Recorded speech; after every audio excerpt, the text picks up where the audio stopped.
तो आज का टॉपिक है पास्ट एडजस्टमेंट्स एंड करेक्शंस। इस टॉपिक में इसके नाम में ही आज के टॉपिक का आंसर है। पास्ट एडजस्टमेंट्स एंड करेक्शंस का मतलब होता है कि हमसे कोई पास्ट में गलती हुई है और उन गलतियों को ठीक करने के लिए हमें करेक्शंस करनी है। तो अब गलतियां कैसी हुई है?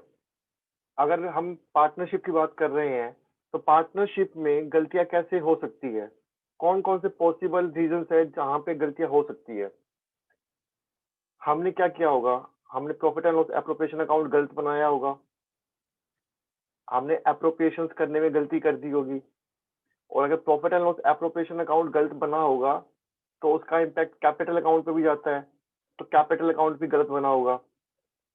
एप्रोप्रिएशन अकाउंट गलत बनने का मतलब है कि हमने जो डिस्ट्रीब्यूशन करनी थी पार्टनर्स के बीच में, वो डिस्ट्रीब्यूशन गलत तरीके से कर दी। अब मैं आपको मैं एक बात बताता हूँ, एक लॉजिक बताता हूँ जिसके थ्रू हम पहले इस टॉपिक को समझेंगे और फिर एक एग्जांपल भी करेंगे।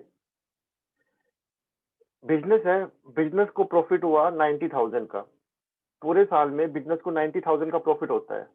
मैं नेट प्रॉफिट की बात कर रहा हूँ, जो प्रॉफिट एंड लॉस अकाउंट का नेट बैलेंस होता है। लास्ट में जो प्रॉफिट बचता है बिजनेस के सभी एक्सपेंसेस को पे करने के बाद और बिजनेस की सभी इनकम्स को ऐड करने के बाद जो लास्ट में प्रॉफिट बचता है उसको हम नेट प्रॉफिट कहते हैं। और वो नेट प्रॉफिट किसका होता है? ओनर्स का, पार्टनर्स का। और उसी प्रॉफिट को हम profit and loss appropriation account के अंदर ले जाकर पार्टनर्स के बीच में डिस्ट्रीब्यूशन करते हैं। ठीक है, तो बिजनेस को 90,000 का प्रॉफिट हुआ।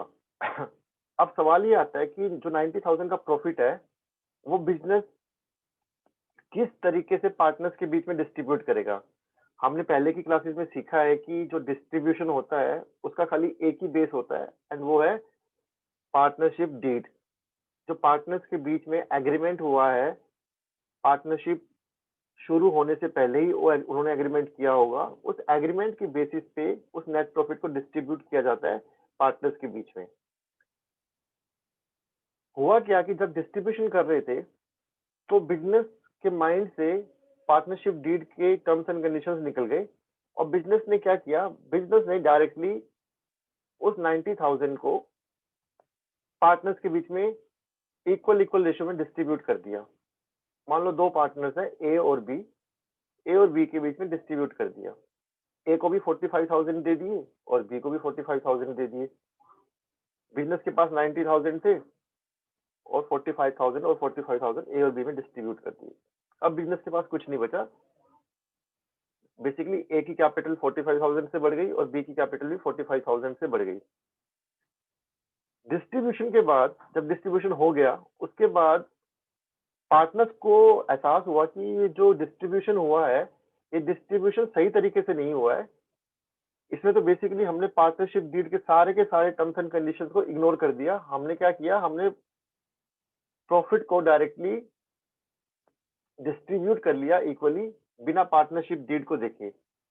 ठीक है, अब ए और बी गए बिजनेस के पास। ए और बी ने बिजनेस से कहा कि आपने जो प्रॉफिट है 90,000 का वो हमारे बीच में इक्वल इक्वल डिस्ट्रीब्यूट कर दिया। आपने पार्टनरशिप डीड के अकॉर्डिंग डिस्ट्रीब्यूट नहीं किया। बिजनेस को लगा कि हाँ भाई ये तो गलती हो गई। तो बिजनेस ने कहा कि देखो, मैं मेरे से गलती हुई है, मैंने गलत डिस्ट्रीब्यूट कर दिया, पर इसका मतलब ये नहीं है कि मेरे पास कुछ पैसा बचा हुआ है। मेरे पास 90,000 ही थे। अगर मैं करेक्टली डिस्ट्रीब्यूट करता तो भी 90,000 को ही डिस्ट्रीब्यूट करता, और अगर मैंने इनकरेक्टली डिस्ट्रीब्यूट किया है तो भी मैंने 90,000 को ही डिस्ट्रीब्यूट किया है। अगर मैं करेक्टली डिस्ट्रीब्यूट करता तो भी मैं आप दोनों के बीच में ही करता, और अगर मैंने इनकरेक्टली डिस्ट्रीब्यूट किया है तो भी आप दोनों के बीच में ही किया है।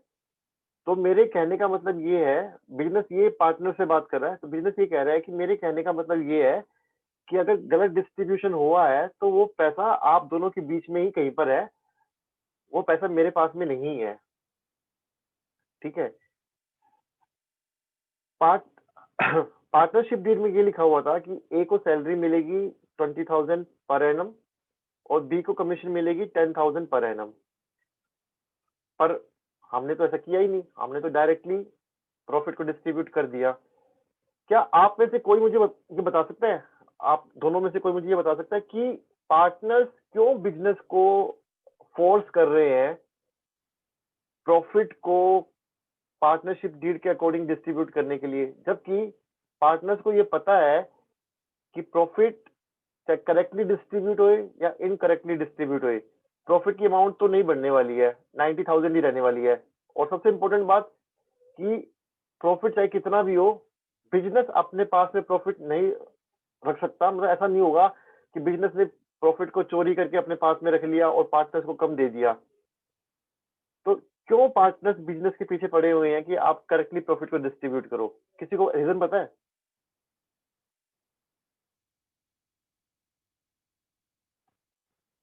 ज्योति, गौतमी?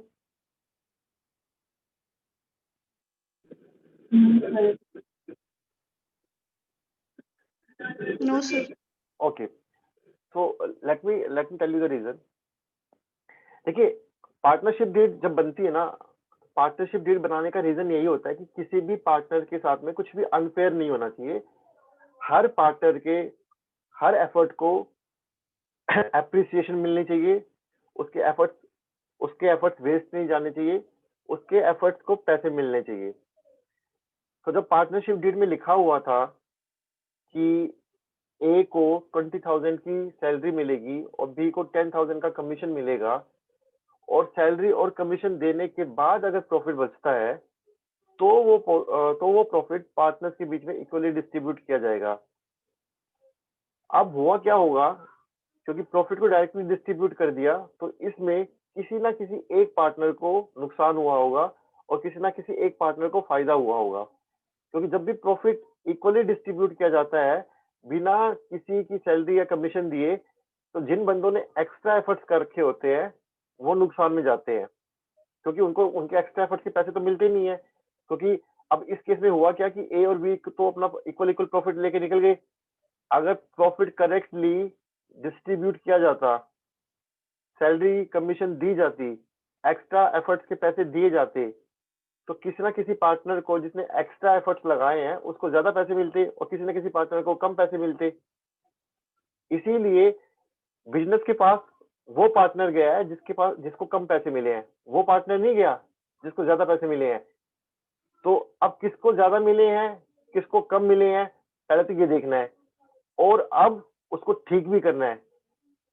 पहले हम ये पता करेंगे कि किसको ज्यादा मिले हैं गलती से, किसको कम मिले हैं गलती से, और उसके बाद जिसको गलती से ज्यादा मिल गए उससे पैसे लेकर हम किसको देंगे, जिसको कम मिले हैं। और ये सारा काम कौन करेगा, बिजनेस करेगा। यहाँ तक बात समझ में आई? कोई डाउट है यहाँ तक? No, sir. Clear. ठीक। अब हम एक न्यूमेरिकल करते हैं। उस न्यूमेरिकल हम एक ही न्यूमेरिकल करेंगे और उस न्यूमेरिकल से आपके सारे कॉन्सेप्ट क्लियर हो जाएंगे। तो आई वुड अप्रिशिएट कि अगर आपके कोई डाउट्स है तो उस न्यूमेरिकल के को देखकर आप पूछना, क्योंकि ये जो न्यूमेरिकल है ये आपके पास्ट एडजस्टमेंट के मोस्टली डाउट्स को क्लियर कर देगा।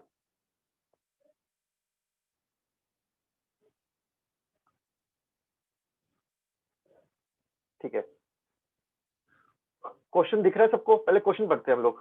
हमारा क्वेश्चन क्या है, ए और बी दो पार्टनर्स हैं और पार्टनरशिप डीड में ये लिखा हुआ है कि ए को 20,000 की सैलरी मिलेगी, बी को कमीशन मिलेगा 10,000 का, और उसके बाद जो प्रॉफिट होगा उस प्रॉफिट को पार्टनर्स इक्वल इक्वल डिवाइड करेंगे। पर हुआ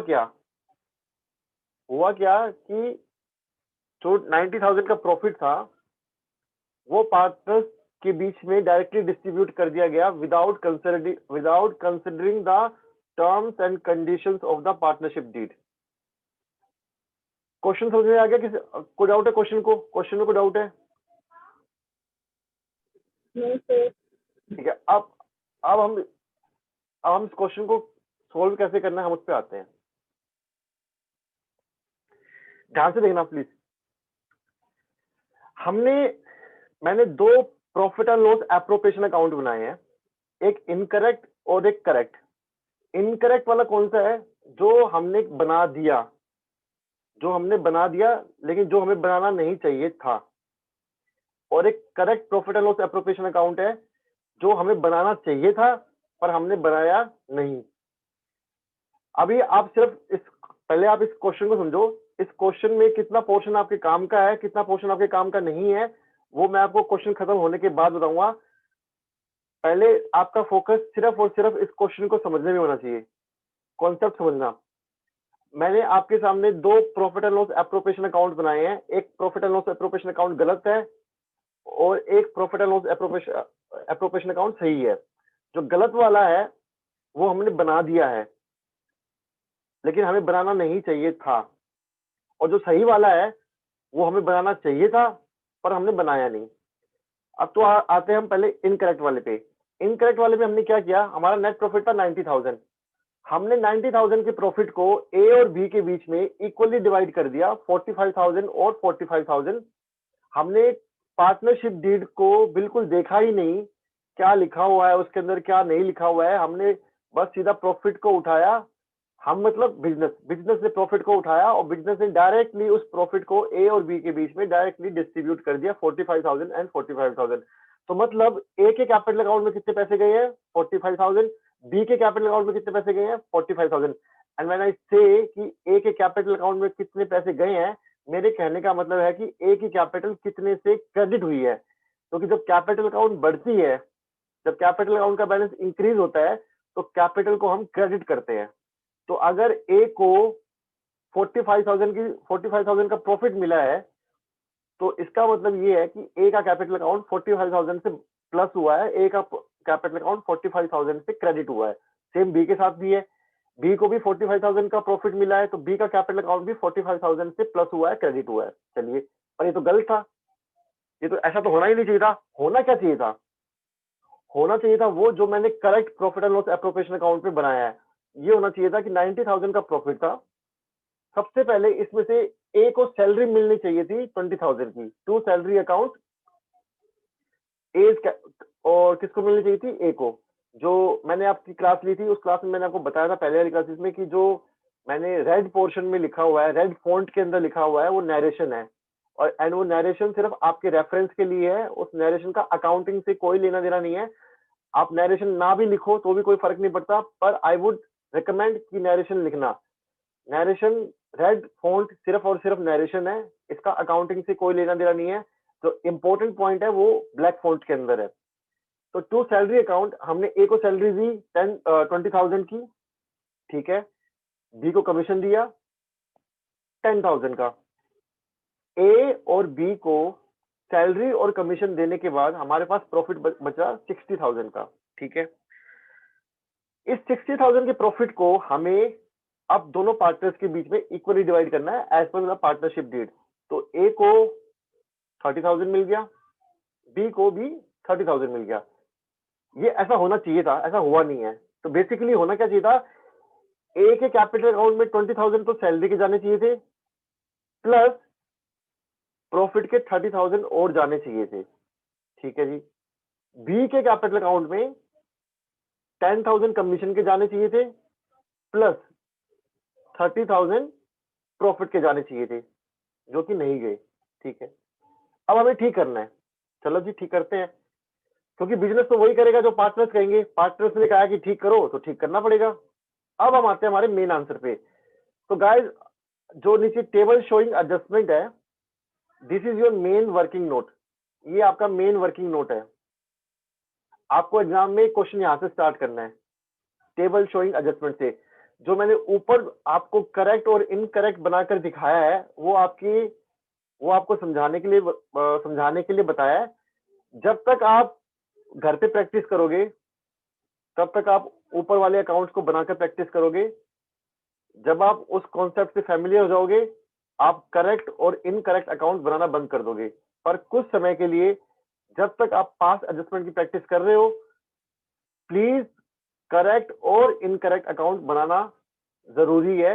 मैं ये इसलिए कह रहा हूं कि जब भी आप इनकरेक्ट और करेक्ट अकाउंट को बनाएंगे, आपका क्वेश्चन बहुत जल्दी सोल्व हो जाएगा। आपको ये लग रहा होगा कि ये बहुत एक लॉन्ग मेथड है, पर इस लॉन्ग मेथड के अंदर एक पॉइंट और भी है कि इस अगर आप इस मेथड को यूज करते हैं तो आपको क्वेश्चन पढ़ने में टाइम वेस्ट करने की जरूरत नहीं है। जैसे ही आप पास्ट एडजस्टमेंट का क्वेश्चन देखो, आपको खाली एक काम करना है, बस सिंपल एक काम करना है, इनकरेक्ट और करेक्ट, बस और कुछ नहीं करना। और नीचे जो टेबल शोइंग एडजस्टमेंट है उस पे उसको फिर वो आपकी ऑटोमेटिकली अपने आप बन जाएगी। कैसे बनेगी मैं आपको दिखाता हूँ। सबसे पहले बिजनेस क्या कहेगा पार्टनर्स को कि भैया जो मैंने इनकरेक्टली आप लोगों को दे दिया है वो मुझे वापस कर दो। 45,000 ए को दिया, 45,000 बी को दिया। बिजनेस क्या कहेगा, भाई गलती से दे दिया है, मुझे वापस कर दो। जब दिया था तो ए की कैपिटल अकाउंट क्या की थी, क्रेडिट। बी की कैपिटल अकाउंट क्या की थी, क्रेडिट। जब वापस लेंगे तो क्या करेंगे, ए की कैपिटल अकाउंट डेबिट करेंगे और बी की कैपिटल अकाउंट को भी डेबिट करेंगे, कम करेंगे। जब कैपिटल अकाउंट बढ़ती है तो क्रेडिट करते हैं, जब डिक्रीज होती है तो डेबिट करते हैं। And because now we are taking back the profit from the partners, so what we are going to do, we will decrease the capital and we will debit the capital। ठीक है, तो 45,000 मैंने ए के capital account से reduce कर दिए, 45,000 मैंने B के कैपिटल अकाउंट से रिड्यूस कर दिए। और फर्म के पास कितने पैसे आ गए, 90,000। बिजनेस के पास कितने पैसे आ गए, 90,000। पहली लाइन क्लियर है। Yes, sir. अब Yes, आते हैं sir. नीचे। ठीक है, ग्रेट। अब आते हैं अब मैंने जो गलती कर दी थी उस गलती को मैंने पार्शियली सुधार दिया है। अब पैसे तो मैंने ले लिए, मैं बिजनेस हूं, पैसे तो मैंने वापस ले लिए, लेकिन उस पैसे को अब करेक्टली डिस्ट्रीब्यूट भी तो करना है। जो गलत तरीके से डिस्ट्रीब्यूट किया था वो पैसे तो मैंने वापस ले लिए कि भैया वापस लेकर आओ, पर अब मुझे अपनी गलती सुधारनी है तो मुझे वो पैसा वापस करेक्ट तरीके से डिस्ट्रीब्यूट करना है। अब मैंने वापस से पार्टनरशिप डीड को ओपन कर लिया कि भैया अब मैं गलती नहीं करूंगा, अब मैं पार्टनरशिप डीड देख कर ही प्रॉफिट डिस्ट्रीब्यूट करूंगा। पार्टनरशिप डीड में लिखा हुआ था सबसे पहले कि भैया ए को सैलरी मिलनी है 20,000 रुपए की। ठीक है, कोई दिक्कत नहीं है। सबसे पहले हमने ए को सैलरी दी, salary given to A as per the terms of partnership deed.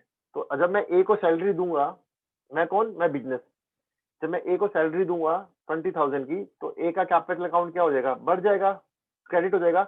मैंने ए के कैपिटल अकाउंट में 20,000 से उसको इंक्रीज कर दिया।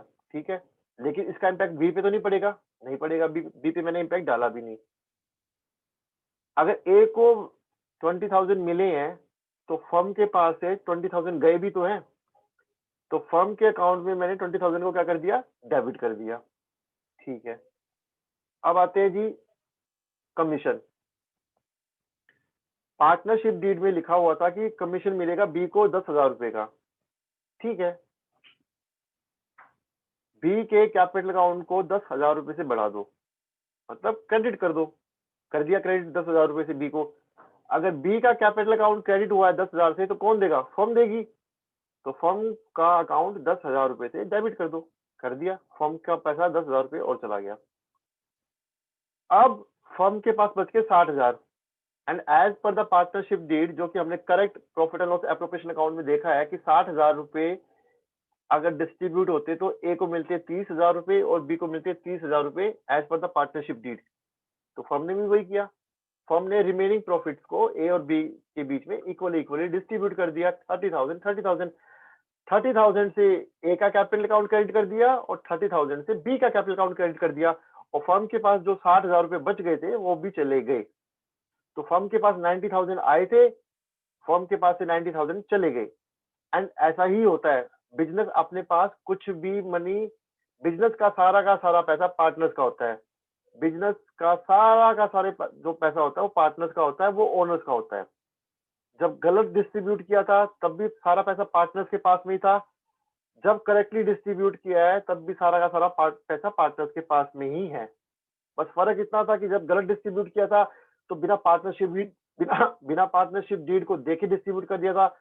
अब जब करेक्टली डिस्ट्रीब्यूट किया है तो पार्टनरशिप डीड को देखकर डिस्ट्रीब्यूट किया है। ठीक है, अब हम आते हैं हमारे फाइनल चेक पॉइंट के ऊपर।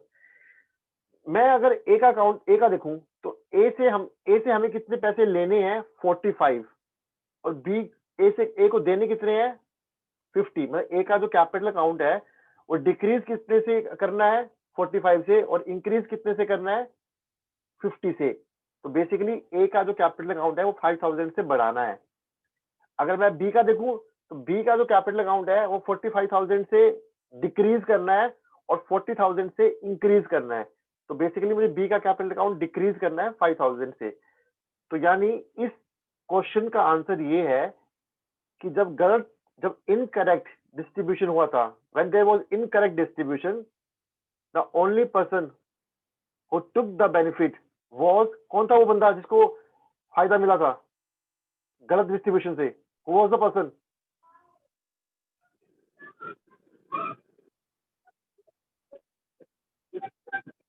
Who was the partner who got the benefit due to incorrect appropriation? Sir B को मिला था profit. B was a partner who got rupees 5,000 extra due to incorrect appropriation. अब जब हमने ये करेक्शन करी है तो करेक्शन करने पर हम बी के कैपिटल अकाउंट से 5,000 रुपीज निकालकर ए के कैपिटल अकाउंट में वो 5,000 रुपीज ट्रांसफर कर देंगे। So our answer will be B capital account debit, B's capital account debit to A's capital account. This is our main answer. B's capital account debit to A's capital account, ये हमारा main answer है। And table showing adjustment, ये हमारा main working note है। इसके अलावा आपको exam में और कुछ नहीं दिखाना। जो मैंने ऊपर करेक्ट और इनकरेक्ट एप्रोप्रिएशन अकाउंट बनाए हैं वो आपको समझाने के लिए बनाए हैं, वो आप अपनी प्रैक्टिस में यूज करना, एग्जाम में करने की जरूरत नहीं है। लेकिन एग्जाम तक आप अपने घर पे प्रैक्टिस करो उसकी, ताकि आप इस कॉन्सेप्ट से फैमिलियर हो जाओ। अब मुझे ये बताओ कि इस क्वेश्चन को करने के बाद आपके क्या क्या डाउट्स आ रहे हैं। Let's discuss the doubts.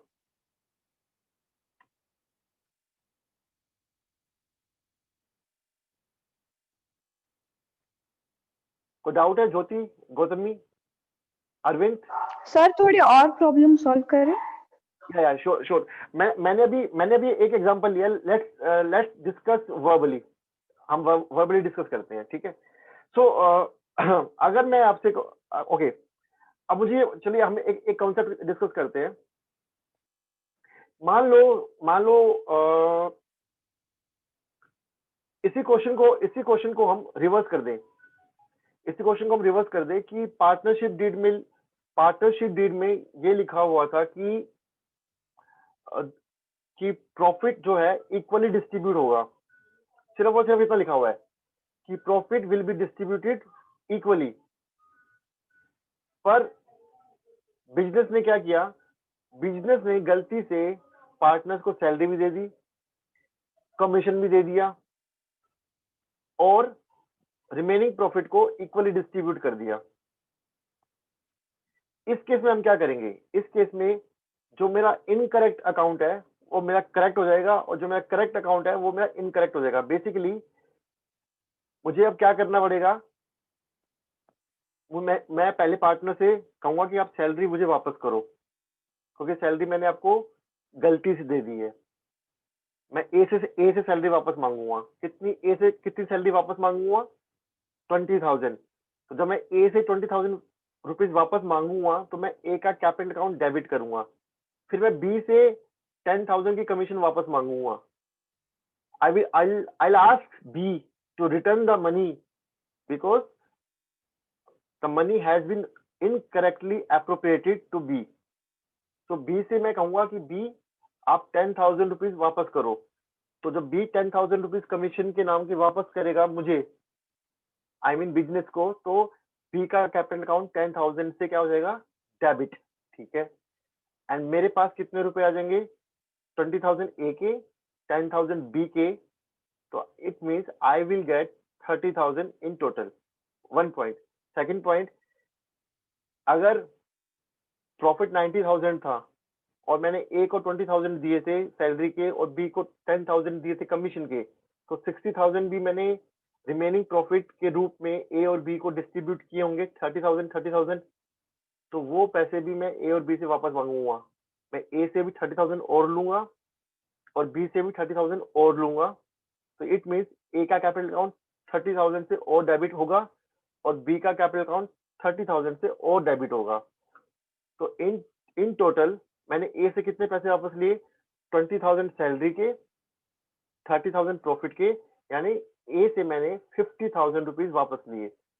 B से मैंने कितने पैसे वापस लिए, 10,000 कमीशन के, 30,000 प्रॉफिट के, यानी टोटल में मैंने बी से कितने पैसे वापस लिए, 40,000 से। यानी ए का कैपिटल अकाउंट कितने से डिक्रीज हुआ, 50,000 से, और बी का कैपिटल अकाउंट कितने से डिक्रीज हुआ, 40,000 से। यानी ए का कैपिटल अकाउंट 50,000 से डेबिट हुआ और बी का कैपिटल अकाउंट 40,000 से डेबिट हुआ, और वो जो 90,000 टोटल मेरे पास में आ गए। मैं कौन, फर्म, बिजनेस, ठीक है। अब 90,000 मेरे पास आ गए, and now I will redistribute those 90,000 rupees among A and B as per the partnership deed. And मेरी पार्टनरशिप डीड क्या कहती है, मेरी पार्टनरशिप डीड ये कहती है कि जो भी प्रॉफिट होगा उस प्रॉफिट को आप दोनों पार्टनर्स के बीच में इक्वल इक्वल डिस्ट्रीब्यूट कर दो। या let's change the profit sharing ratio, let's make the ratio 2:1। मेरी पार्टनरशिप डीड में लिखा हुआ है कि ए और बी के बीच में आप नेट प्रॉफिट को 2:1 की रेशो में आप डिस्ट्रीब्यूट करेंगे विदाउट गिविंग एनीथिंग। मैंने कहा ठीक है। अगर 90,000 का प्रॉफिट 2:1 में ए और बी के बीच में डिस्ट्रीब्यूट करना है तो ए को कितना मिलेगा, 90,000 का 2/3, 60,000, और बी को कितना मिलेगा, 90,000 का 1/3 मिलेगा, 30,000।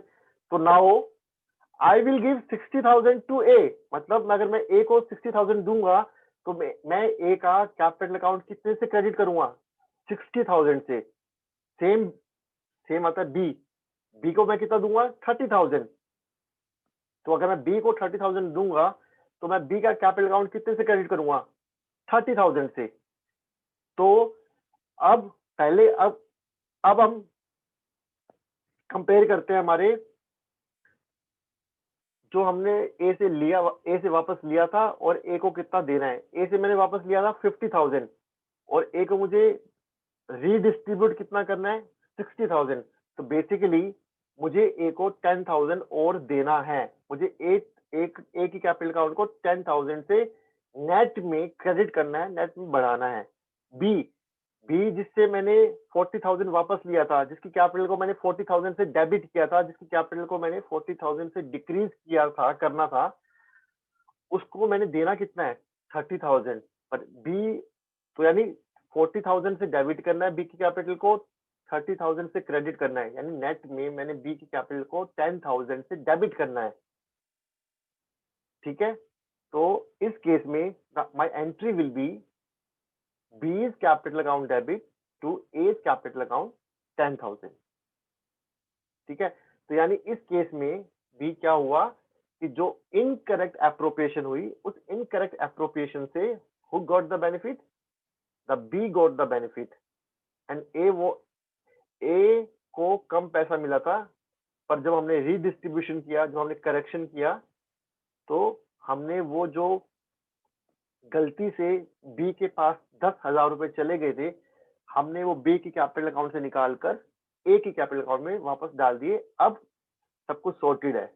एंड ये पूरा प्रोसेस किसने किया, फर्म ने, बिजनेस ने, मैंने। एंड ये हुआ क्यों, क्योंकि मैंने इनकरेक्टली नेट प्रॉफिट को डिस्ट्रीब्यूट कर दिया था। तो गाइस अगर मान लो फॉर एग्जांपल, ये तो मैंने रैंडमली कुछ केसेस लिए हैं, आप कोई भी केस उठा लो कि interest on capital 10% interest on capital देना भूल गए, कमीशन दे दिया, ये कर दिया, वो कर दिया। आपको इतनी टेक्निकलिटीज में जाने की जरूरत ही नहीं है। आपको क्या करना है, जो गलत हुआ है ना, जितना भी पोर्शन गलत हुआ है, जो गलत हुआ है उसका एक इनकरेक्ट एप्रोप्रिएशन अकाउंट बना लो, और जो करना था, जो सही करना था, उस सही का आप एक करेक्ट एप्रोप्रिएशन अकाउंट बना लो। ठीक है। जो इनकरेक्ट है उसको हमें पार्टनर से वापस लेना है, और जो करेक्ट है उसको पार्टनर को देना है, और दोनों का डिफरेंस देख लो कि डेबिट है या क्रेडिट है। कुछ क्लियर हुआ? हाँ यस सर। सर। इसको हम ग्रेट, इसको मैं और एग्जांपल्स लूंगा नेक्स्ट क्लास में। हम इसके एक एग्जांपल, कुछ और शॉर्ट एग्जांपल्स सर कितने कितने मार्क्स का आएगा सर? ये कम से कम 6 to 8 मार्क्स का आता है।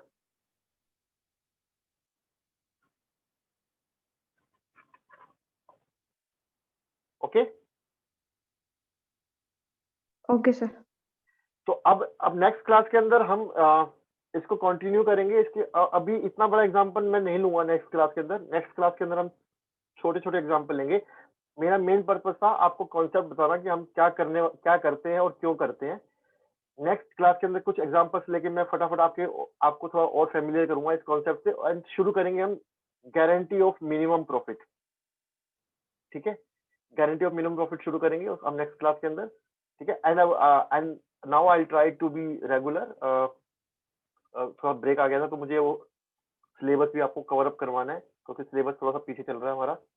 तो I try to be more fast in covering the syllabus. ठीक है, कोई डाउट हो आपके, please feel free to ask me in the WhatsApp group. आपको पता ही है, मुझे बताने की जरूरत नहीं है। And keep studying. ठीक है, कुछ पूछना है किसी को? No sir. No, sir. चलिए guys, great, take care guys, bye bye, good evening sir. Thank good you. Evening, welcome.